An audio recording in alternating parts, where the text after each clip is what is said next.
Muy buenos días, sean bienvenidos a una nueva emisión de Ya sé que no aplauden. El día de hoy me complace recibirlos sobre... La última semana no pudimos estar con ustedes por cuestiones de agenda, pero una vez más estamos de regreso.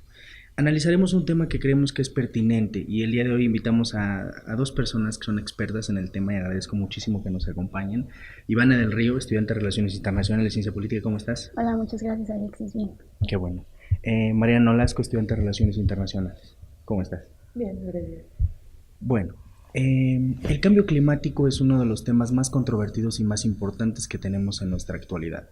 Recientemente tuvimos un conflicto en el Senado de la República por las ternas que envió el presidente de la República a la Comisión Reguladora de Energía. Estas ternas causaron muchísima polémica cuando una de las representantes dijo que el cambio climático no era un problema y que se podía afectar a la naturaleza.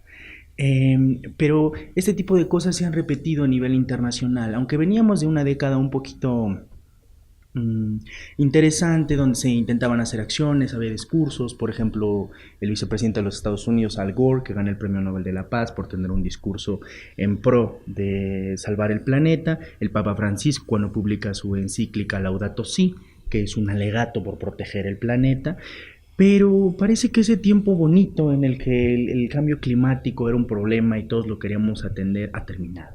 Parece que ahora estamos en un nuevo contexto donde tenemos un presidente de los Estados Unidos, señor Donald Trump, que dice que es un invento de los chinos. Tenemos un personaje como Jair Bolsonaro, que está prácticamente atentando contra las regiones naturales de Brasil. Tenemos hoy un presidente de la República que al parecer no le preocupa mucho el cambio climático al querer construir un tren Maya y causar un impacto en una región tan importante, o querer construir refinerías, ¿no? Pero antes de poder abordar cada uno de estos temas, me gustaría partir de una idea de los individuos que dicen que el cambio climático no existe.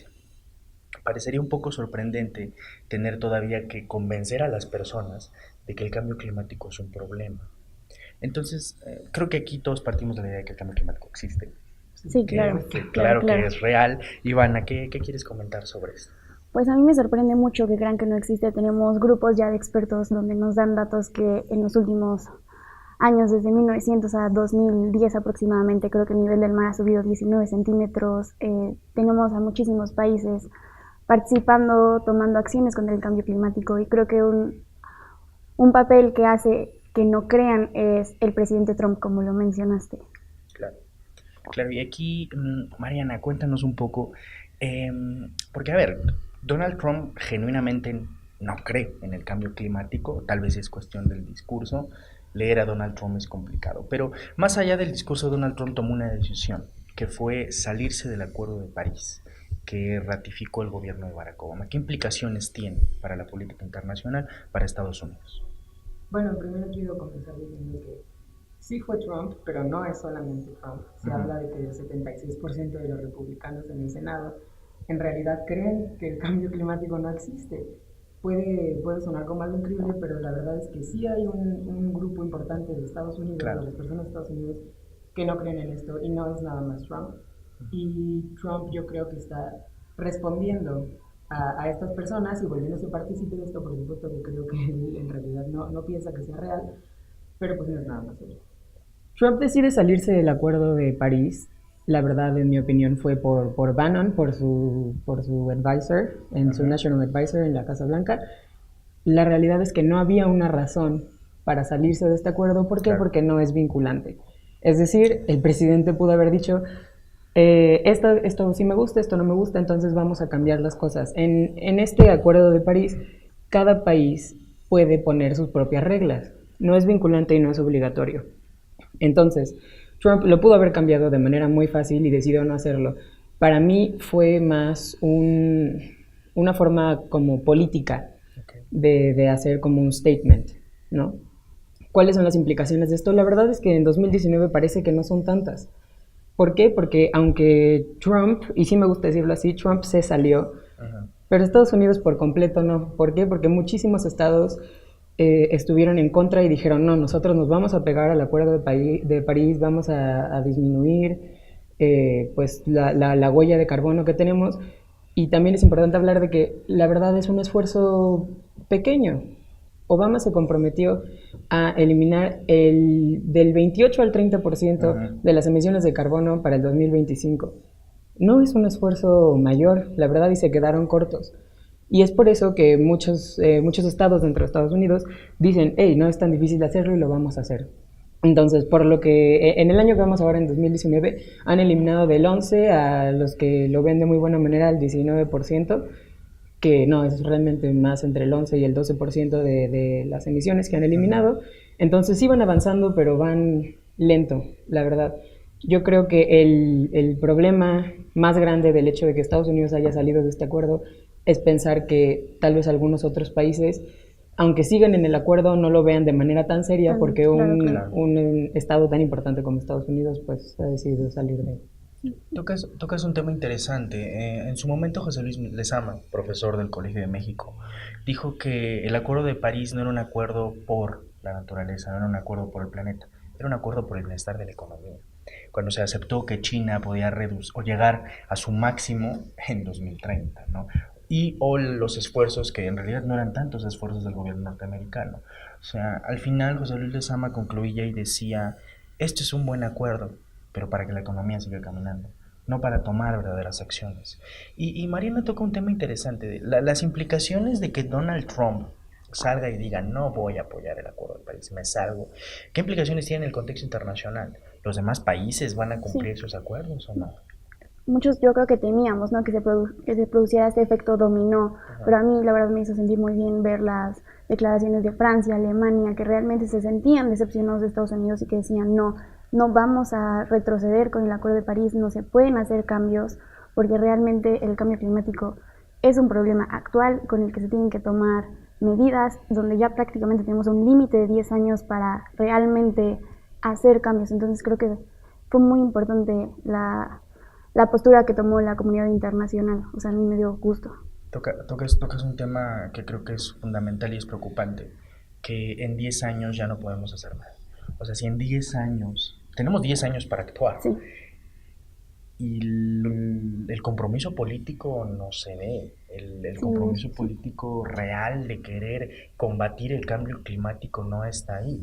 Ahora, ¿por qué se habla de que el cambio climático va a ser irreversible en 10 años? ¿Qué implicaciones tiene de que en 10 años ya no podamos hacer nada? Es decir, si en estos 10 años los gobiernos, porque, a ver, quienes en realidad toman las decisiones de política pública real, de poder generar un cambio, son los gobiernos, porque tienen el poder, los recursos, la capacidad de poder tomar verdaderas acciones, ¿no? Comentaba recientemente que las acciones individuales son acciones muy valiosas, muy respetables, no usar popotes, por ejemplo, ¿no? Sin embargo, nuestras acciones son tan diminutas y tan pequeñas en comparación de las verdaderas acciones que se pueden tomar. ¿Qué opinas de esto? Sí, creo que el papel del Estado es fundamental porque creo que no hay ningún actor que pueda visibilizar los problemas públicos a tal grado para que todos los ciudadanos participen como tal. Por eso el papel que tome el Estado, el Poder Ejecutivo, el Poder Legislativo en cuanto a gobernanza, importancia ambiental, creo que es sumamente importante porque como dices, las acciones individuales son igual de importantes, pero para que realmente el medio ambiente y el cambio climático se vean como un problema público donde todos participen y no solo porque mi interés individual se va a ver reflejado, creo que es papel del Estado únicamente. Claro, y es importante, yo quiero regresar un poco al tema del que hablaste de China, dejando las emisiones Claro. hasta el 2030. Siento que ahí entramos casi en una dinámica de privilegios, ¿no? Ajá. Y es la razón por la que fue tan difícil hacer este acuerdo y fue por la razón por la que lo hicieron no vinculante. ¿Cómo le dices a un país que está comenzando a desarrollarse como China, como India, que eliminen completamente sus emisiones cuando las naciones más desarrolladas que han disfrutado todo este tiempo de su increíble desarrollo por esas mismas emisiones de carbono y ese mismo desastre pues, natural que han creado, Claro. ¿cómo les dices, no, elimínalas, estás mal y no te desarrolles? Y es por eso que es un tema muy complicado. Y es una de las razones por las que se salió Trump. Decía, no, es que China no tiene los mismos reglamentos que nosotros y ellos van a seguir contaminando y nosotros vamos a poder contaminar menos.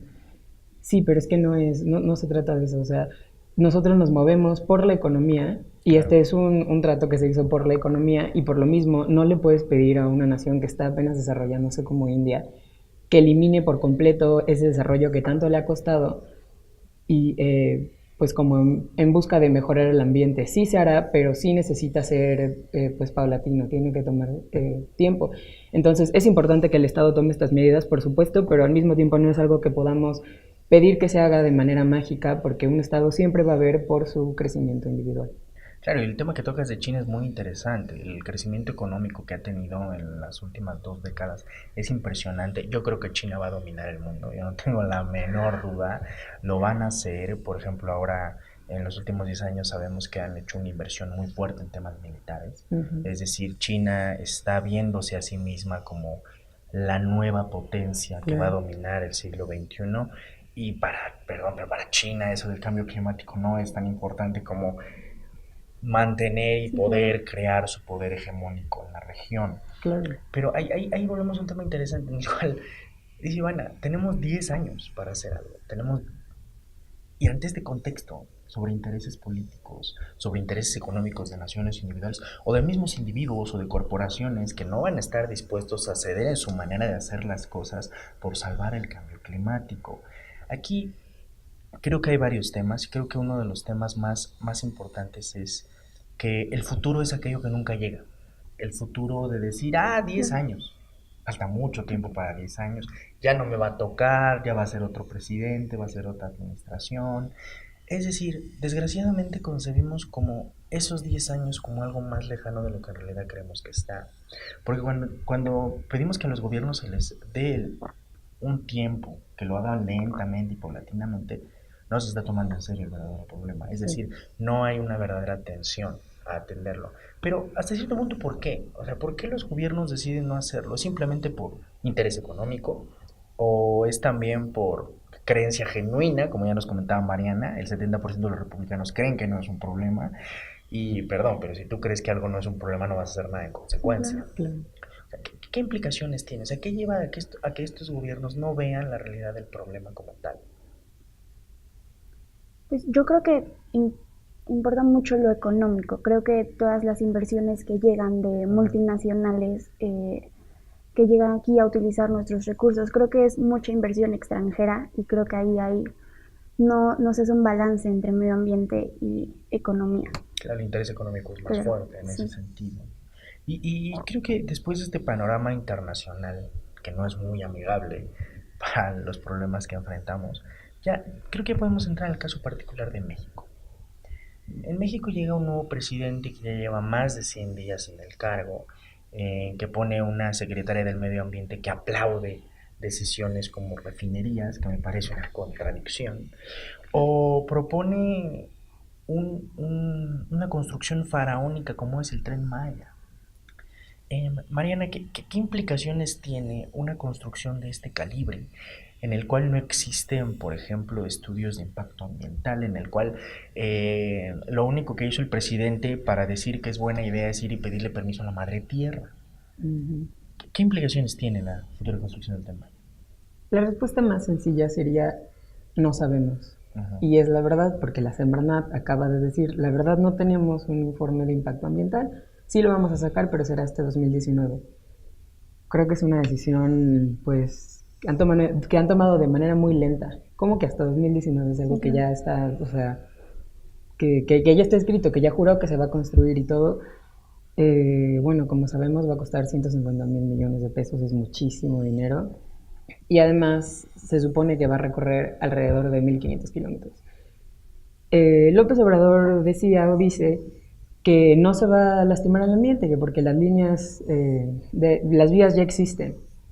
No es cierto.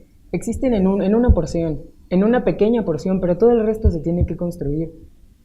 Esto, la verdad, para mí va a tener un impacto ambiental fuerte, también impredecible, porque, bueno, si bien recordamos, la península de Yucatán tiene una tierra que es, bueno, sí, una tierra que es porosa, completamente porosa, y que tiene cenotes abajo que muchos no han sido descubiertos ni siquiera. Entonces, no Ajá. sabemos con lo que nos vamos a encontrar. Por supuesto que se va a lastimar a la fauna, dice que no se va a cortar ningún Sí. árbol. Yo no entiendo cómo no van a cortar un árbol Ajá. y que también van a plantar no sé cuántas hectáreas. La verdad es que el impacto se va a ser muy duro, va a ser muy pesado. Y ha habido grupos indígenas mayas que están en contra de esto. Y una de mis preocupaciones más grandes es, bueno, el presidente puede hacer sus consultas populares, eh, pues porque él quiere, pero es su obligación y es parte de la ley hacer consultas indígenas. Hoy creo que va en contra de este discurso y este gobierno que está llevando López Obrador sobre la austeridad. Creo Claro. que es prácticamente la misma cantidad que se tiene proyectada y que se tenía proyectada para el nuevo aeropuerto, entonces a mí Ajá. también ahí se me hace incongruente. Claro que se va a lastimar a la flora y la fauna, el Tren Maya cruzaría 8 reservas naturales protegidas, entonces yo no entiendo cómo no va a tener un impacto ambiental, ¿no? Se me hace sumamente incongruente. Y también hay muchas contradicciones respecto a eso, ¿no? Que primero decía que iba a pasar por Calakmul, que es una reserva Ajá. natural súper importante, y luego no, siempre no va a pasar. Entonces, la verdad es que no sabemos exactamente qué está ocurriendo. Prácticamente no sabemos nada sobre el Tren Maya. Lo único que estamos seguros es que podría causar un impacto muy fuerte en términos ambientales. Y Marina aquí comentaba un tema muy importante que es el tema de los actores. Cuando hablamos de temas ambientales, hay muchísimos más actores. Y en cualquier decisión de política pública, ustedes lo saben, hay cientos de actores que importan. O sea, no solo es el gobierno ahí solito haciendo lo que quiere hacer. No, hay muchísimos actores. Y aquí vemos este grupo de mayas que salen a decir, no, a ver, espera. El ZLN también salió a dar su propia declaración, es decir, organizaciones fuertes en términos ambientales han salido a decir, no, espérate, lo que quieres hacer prácticamente, y también Iván hablaba de la contradicción, es un poco contradictorio que un gobierno que cancela un aeropuerto por un tema ambiental Claro. venga a querer causar un impacto ambiental terrible. Y esto nos lleva a otra decisión del gobierno que quiere tomar, que es la creación de nuevas refinerías. O sea, al principio de este programa hablamos de la importancia del cambio climático, de tomar acciones, de buscar nuevas energías, de caminar hacia las energías renovables. Y también en términos económicos es viable. La India hoy se está haciendo rica porque está vendiendo paneles solares. O sea, también ahí hay negocios. O sea, no, que no se me infarten los empresarios. Pueden hacer algo. Pero ¿qué implicaciones tiene la construcción de refinerías? ¿Qué implicaciones tiene de que este país que quiera seguir siendo un país de carbón, por ejemplo? Pues ahorita yo vi investigaciones de que se empezó a talar para construir refinería en Tabasco, encontraron especies de pumas que no se habían visto en años, no se tienen los permisos, no se tienen las licencias, entonces creo que no es la manera correcta de hacer cualquier trabajo para generar energía, y creo que aún así deberíamos optar por energías renovables. Podríamos voltear a ver Costa Rica. En América Central el 99% de sus energías son ya renovables, entonces como dices, hay opciones, no tendríamos por qué estar construyendo refinerías. Y se habla mucho de que el presidente se quedó en el pasado en ese sentido de querer refinerías, pero si uno revisa uno de sus libros de López Obrador, porque bueno, tenemos un presidente escritor, lo cual es raro, tiene 15 libros publicados, que es Poder en el Trópico, que es la biografía prácticamente política e histórica que él escribe de Tabasco. Uno se da cuenta de que, por ejemplo, el tema de la refinería, el tema del petróleo, es fundamental para Tabasco. Es decir, él proviene de una realidad en la cual no se concibe la vida sin la industria petrolera mexicana. Y también hay que decirlo, al momento de que caminemos de una energía a otra, claro que va a haber costos para ciertas regiones del país. Claro que habrá sociedades que van a pagar el precio. Siempre que haya alguna actualización tecnológica, alguna renovación, siempre habrá perdedores y ganadores en ese sentido. Entonces, López Obrador proviene de un estado y él ama su estado. Él está enamorado de Tabasco, va siempre que puede, intentó ser gobernador 3 veces, pero bueno, eso de perder elecciones se le da a nuestro querido presidente. Pero es decir, para él la realidad política en la que viene, la industria petrolera es fundamental para la existencia de esa sociedad. ¿Cómo convences a una persona como él de que necesitamos cambiar la manera en que se hace ese tipo de cosas? De que necesitamos generar nuevas energías, pero incluso, ¿qué tipo de respuesta le vamos a encontrar a esos estados como Tabasco, que dependen específicamente de esa industria? Y si es un golpe muy fuerte, y una vez más nos enfrentamos ante la realidad de la manera en que se hacen las cosas y la manera en la que deberíamos hacerlas. El tema del Tren Maya, por ejemplo, hay personas muy contentas porque van a tener empleo, porque al parecer es más importante, y estoy seguro que para muchas personas es más importante tener un empleo que cuidar el medio ambiente. Es decir, se reduce en términos individuales. Y López Obrador tiene un respaldo muy fuerte, que cualquier otro presidente que hubiera intentado hacer esta obra, o simplemente proponerla, hubieran recibido un ataque y un golpeteo impresionante que al menos López Obrador ha sabido controlar. En este sentido, me gustaría que dieran un comentario sobre qué se va a tener que hacer en México, porque vamos a vivir 6 años, en lo cual al parecer la política energética, económica y ambiental, la ambiental va a ser prácticamente inexistente, la energética va a caminar hacia el carbón, hacia las energías renovables, y en términos económicos se va a decidir destruir regiones tan importantes del medio ambiente. ¿Qué se va a tener que hacer? ¿Qué propuestas son necesarias? ¿De qué manera se tienen que empujar nuevas, nuevas maneras de hacer política pública? Con un nuevo presidente, pues son 6 años y tenemos 10, entonces ya perdimos más de la Sí, mitad del claro. tiempo en hacer algo por el cambio climático. Pues bueno, quiero comenzar diciendo que, como tú dices, creo que López Obrador optó abandonar el ambiente, que creo que es algo que él entiende, no como Trump que dice que no existe, o sea, él entiende que el cambio climático es real, pero ha optado abandonar esto por los pobres, por la pobreza, Claro. por intentar como darle, como revivir la economía de todo el sector sur del país, ¿no? Entonces es muy difícil convencer a una persona, aunque o sea, sea el presidente o no, de decir, hey, cambia las energías y hagamos lo renovable, va a tomar tiempo, pero se va a lograr cuando esa persona dice, mira todos los pobres que hay en la parte sur del país, ¿no? Es muy difícil, pero creo que por medio de políticas públicas podría lograrse algo. Es decir, no puedes decirle a una persona que vive en pobreza que tal vez pesca en un área protegida, decirle, oye, no, no pesques de aquí, no, no se puede, es Claro, un área protegida. Claro que no, la gente se está muriendo de hambre. Pero por medio de políticas públicas para impulsar a los pobres, para ayudarlos, para darles seguridad social, pues podría tal vez protegerse de esa área y al mismo tiempo ayudar a ese sector de la población y no nada más intentar pues cuidar el ambiente, ya tienen que ir completamente de la mano porque si no, no es sostenible, ninguna de las dos. y tocas un tema muy interesante, porque ese individuo que pesca lleva generaciones y generaciones y generaciones su familia pescando. O sea, ahorita llegan unos individuos de la Ciudad de México a decirle que es peligroso por el cambio climático, cuando ellos llevan décadas y décadas y décadas haciendo.